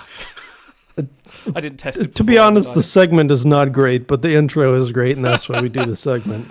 Hang on, what's going on? No, I don't want a browser source. I'm really not. Oh, this is what lack of caffeine does to me. I want to capture a window, not a browser. Now, Idle, I want to point out, if you have to torpedo your health for the sake of the show, you should absolutely do it. Thanks. You're welcome. Right. Love you. Challenge is back. The challenge, the Timeline Stalks challenge, where we will go through something we've not done for what? You said 4 months, was it, Auto? It's been a few months. It's been a few months. We had all sorts of drama and stuff. We did. So this time we're going to be doing, and I'm really not prepared for this at all. We're going to go back to who should replace Deanna Troi as ship's counselor on the USS Enterprise. And we went through, this week, we'll go through a couple of them. Let me just grab them to chat so I can post them up there. Hang on a second. And our first one would be Morn or Solar Sails Cisco. I'm now posting the straw poll in the chat. So who would be better as the ship's counselor, Morn or Solar Sails Cisco? So, I must select option. There we go, view results. I think Morn, just for... He's a talker. He's a real listener. So yeah, but he never shuts up about himself. He's so self-centered. It's always him, this, him, that, his mother, this. The origin of this category is we gave chat 3 choices, and this is the one they picked. And we didn't even have names in mind for this. We just had the category. And so when Stars and I sat down to hammer out some names, the first one we thought Morn. Morn's a great listener, right? He's the easiest choice here. So if you go with the wink wink, the play along that he never shuts up, then yeah, he's a pretty lousy listener. But I do remember, isn't it the episode Who Mourns for Morn, when like Worf and Jadzia are leaving Quarks after like the wake, and Jadzia is like, oh, he was such an inspiration to me, and then Worf's like, one of the only men ever to best me in combat or something like that. Like, such bullshit, but I really love it. I mean, what would you say about Solar Sail Cisco? Because he is in pretty much prime dad mode. He is the ultimate dad. Like, he is like so receptive to Jake's like because Jake is like dreading going on this trip because he's got this whole like anxiety about like, you know, saying, oh, I don't want to do Starfleet, I want to become a writer or a journalist. And it's that thing where you want to tell your parents what you want to do, and it doesn't align with what they've always said you should do. And you're like, how accepting are they going to be of this? And then he says it, and then Cisco's like, cool, great, how can I support you? And it's that wonderful moment of relief. And I feel like that kind of validation is really important for not just a parental relationship, but between patient and counselor. Oh, well, there you are. I think the next Timeline Showdown we do, if we can get the video to work, because that's the best reason to do this. I think we do that. I want to do the best relationship in Star Trek. And I haven't sat down and thought about it, but a serious dark horse for me is Ben Sisko and his son Jake, because it's a non-traditional thing to have a father-son relationship be like the focus of, especially in sci-fi. Like, how many times was it Kirk and the Green Girl of the Week, you know? And there's all sorts of romantic relationships, Riker and Deanna, and all this stuff. But for me, it's like, I won't say it carried the show, but it was one of the stronger threads throughout. It was all a strong 7 seasons. cornerstone of it, yeah, definitely. Yeah, and so it's so good. And that episode, I think, is one of the few times where you get, it's not even begrudging respect. It's him and Ducat on comm, and they're like, you know, he welcomes him to Cardassia or wherever they ended up, because... And they fire off the photon like fireworks. Yeah, it's and quite fun. It was like they actually respected each other in that moment. So the whole episode works, and he's a great listener. He's a great dad, and I am the only person who voted for him as ship's counselor. I was going to say, Morn is now clearly winning 93% to 7%. So clearly, none of these people had strong relationships with their fathers. That's my bit of armchair psychology. There you go. There you are. Okay, I think we can classify Morn as the absolute clear winner there, and you've already done that. Okay, next category is going to be Vedic Winadami or Par-Wraith Cult Dukat? And I'll pop that in the chat now. I'm going to come in here and I'm going to decide this one. It's Dukat. Par-Wraith Cult Dukat. Well, maybe. Yes, because he'll probably get me pregnant and then try and flush me out of an airlock, but at least I won't have to listen to Win talk. Well, true. But then Win's entire philosophy will be like, my child, have you thought of embracing the prophets? Dude, I watched this Par-Wraith Cult Dukat episode recently, and it is like, it's not good. Like, because I know they're going... Like it's depicting it grossly, or it's bad writing? It's, okay, so... Like, I probably shouldn't be straying into this on a Star Trek stream, but like, if you've ever gone down the rabbit hole of reading about Jonestown, the Jonestown Massacre, and the whole cult thing that went on behind that, it is basically a carbon copy of that. And so if you know the story behind it, it's like, it's too gross, it's too close to real life. Like, I want my sci-fi to stay sci-fi, so I could have done without that episode. And actually, I ended up hating the whole... Like, Dukat was good enough on his own. He was a great bad guy. He had a million reasons to hate him. Him going down the whole Pa-Wraith train and actually buying into it was like, yeah, he should have just stayed Cardassian bad guy. Yeah, I think. Well, the problem is like once they went down the Dominion route, it was a lot harder to justify it, especially after what happened with ZL. Like, yeah, it's not the most optimal way they could have taken it, but I also feel like they were like, well, people like this character, but we haven't got a way to motivate him into continuing to be an asshole. Let's have him possessed by a literal demon. Because he had a legitimate mental break, you know? Yeah, to be fair, he does lust for power in a way that only a god can provide to him, so... But I just picked him because I could not listen to Vedic Adami talk to me all the time. No. Like, I think we've said it multiple times before on the show, but she plays that role to an absolute T because it's one of the later season episodes where like Kira's like, you know, giving Cisco its morning briefing, and she's like, and I'm sorry to tell you this, but Vedic Win is going to be here, and he's just like, and it's like you feel that with him because it's like every time she shows up, someone's gonna get assassinated, a bomb's gonna go off, there's gonna be some kind of political threat to the Bajorian system that is now the problem, and it's like, can you not just leave it alone for once? Like, can you please just not? I love how right, so this one's closer, Idol. Who would you rather tell your troubles to? Probably Dukat, because I knew he wouldn't actually care and try and patronise me and be like, yeah, whatever, and then run off. So, like, probably Dukat, whereas Win would probably patronise me and try and convert me or something. I don't know. But it's looking like it's going to be 60-42 Par-Wraith Cult Dukat. So, you know what I actually want to bring up? So, do you know the whole thing with them feeling the ear so they can check your pa? Yeah. So... Did you know that, like, if you look back at TNG, they hadn't sorted out a lot of the Bajoran, like, customs or whatever like that? So when you first... Yeah, we hadn't sorted that out. But one of the other things was that she wears the earring on the wrong ear. And then when they did the Par-Wraith cult episode with Dukat, all of them who are cultists wear it on the wrong ear because it's like, you know, you're rejecting the prophets. And people were like... Does that make her a secret cultist? And then they had to go into all the novels and explain, no, she just doesn't want people checking her pa. She just hates it when people grab her ear. I thought it was like, that's a really neat Roll Aaron way to solve that problem, but okay. I'm a rebel without a cause. I didn't need no Kai to tell me what to do. I could just see a very young Win Adami having her ear boxed by her parents more than once. And so she, you know, growing up being a naughty young lady, she probably said, all right, no more touching my... She probably just had a bulldog clip on it or something. Right, okay, call that one for Par-Wraith Cult Dukat. So it is going to be... let's do the next category, which is going to be... Who would you replace Deanna Troi Ship's Counselor, Tommy Gunn Dixon, or Mirror Regent Worf? I know who Star would pick. I'm sorry, but there's something very therapeutic about the end of a collar. That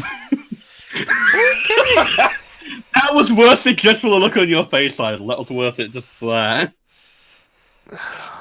Do you have a rebuttal, sir? I know you're not joking, so I'm just going to leave it alone. Okay, let me go to the results because I realised I hadn't clicked on that. I don't know. I think Tommy Gunn Dixon. I don't know if he'd be much of a listener because he'd be too busy. Anger therapy. You got to let it out.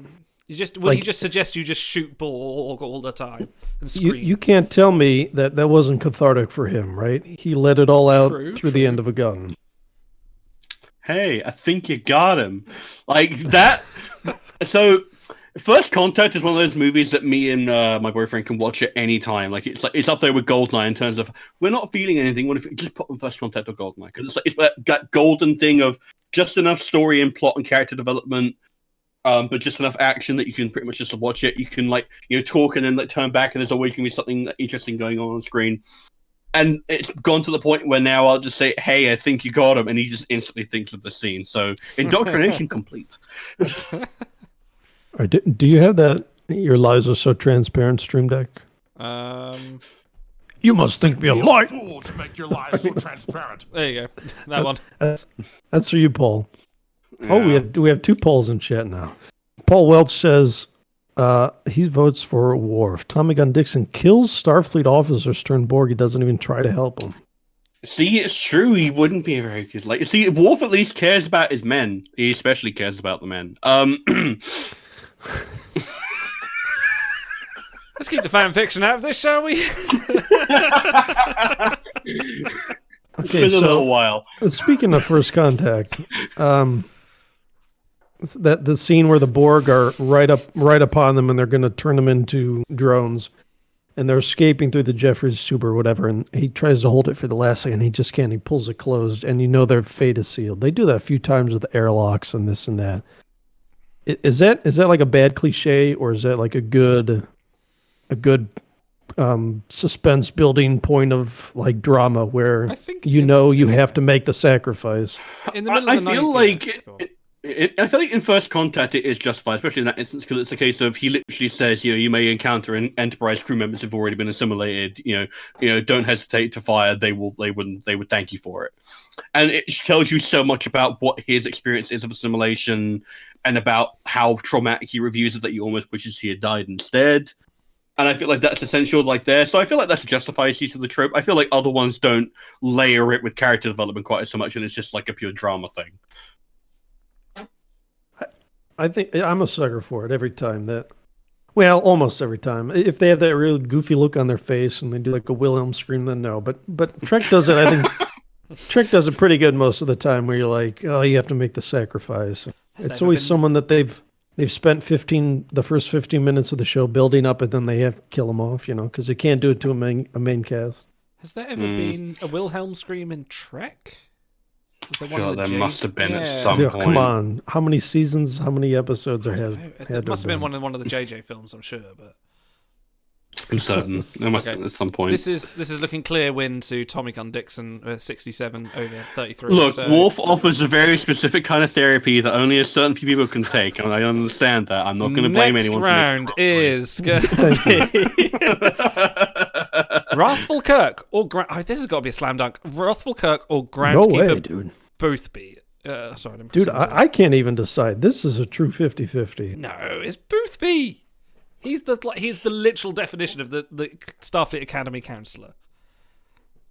Yeah, he's a classic counselor and a therapist, but you have Kirk who, come on, if you had a bully picking on you over and over and over again, he calls him a dirty bloodsucker, he outsmarts him, he gets to yell at him full throat. This is like all the things that bother you, that pick at you, that you just want to let out, he will let you let out. Khan, I'm laughing at the superior intellect. You can make a case for both.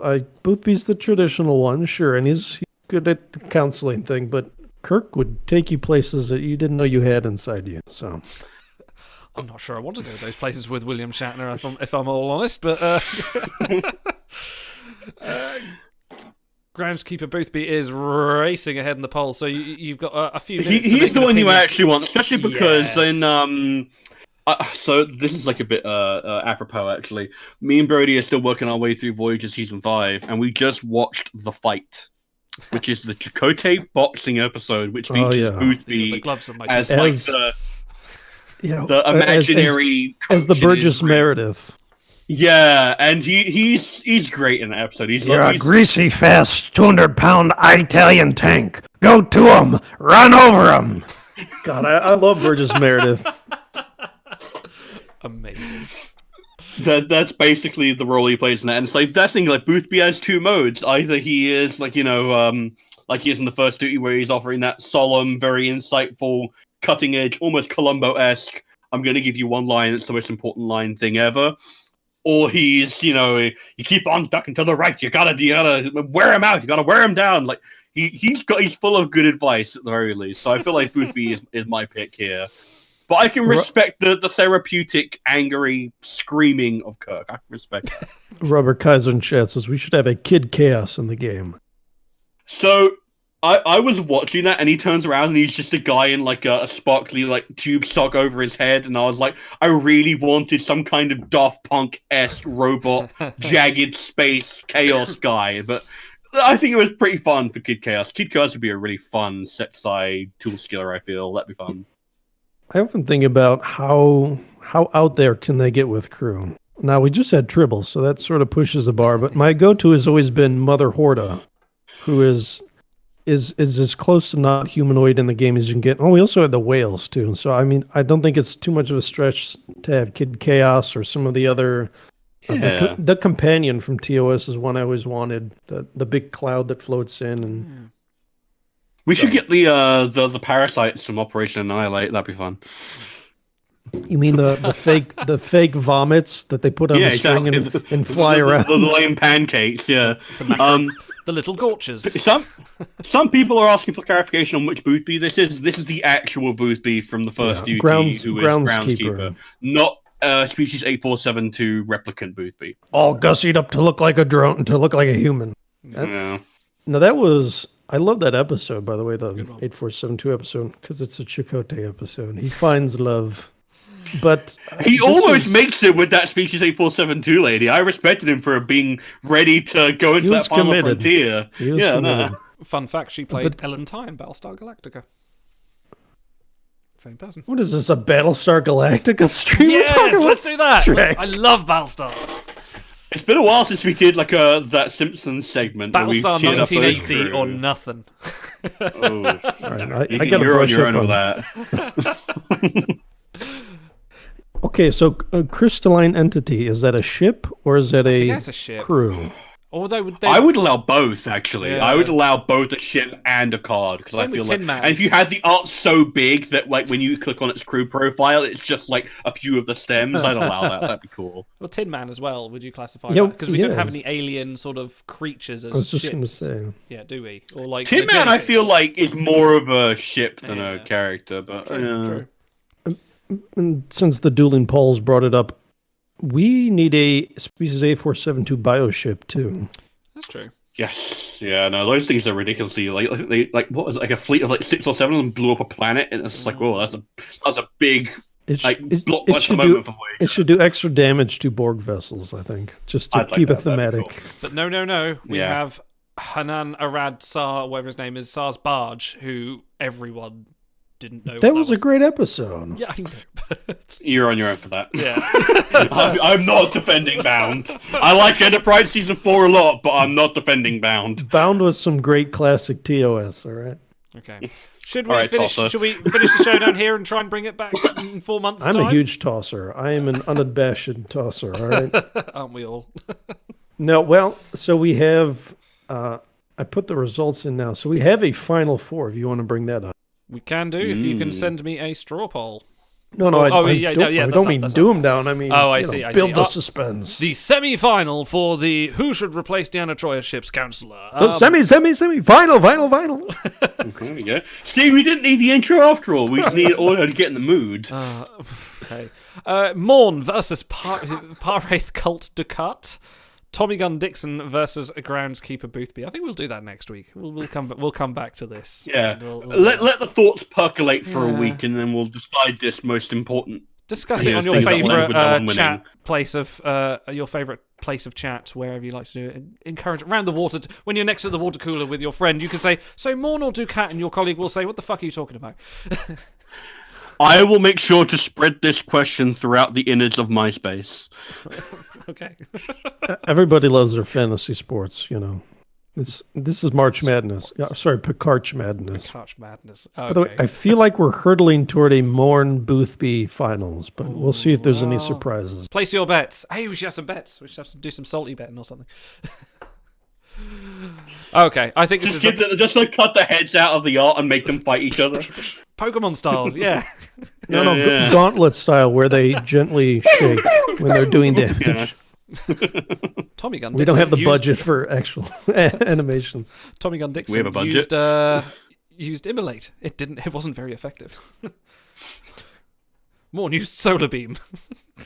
All right. Actually, that's true. That's the ultimate Mourn move because it takes so damn long to activate. Okay. I think we've reached our natural conclusion for the episode. Thank you, everyone in chat, for joining us for this strange week, as they always are, but we always have fun with them. Auto and Stars, thank you for joining me as usual. We'll be back next week, and we'll see what happens then. So, from myself, from Auto, from Stars, see you next time.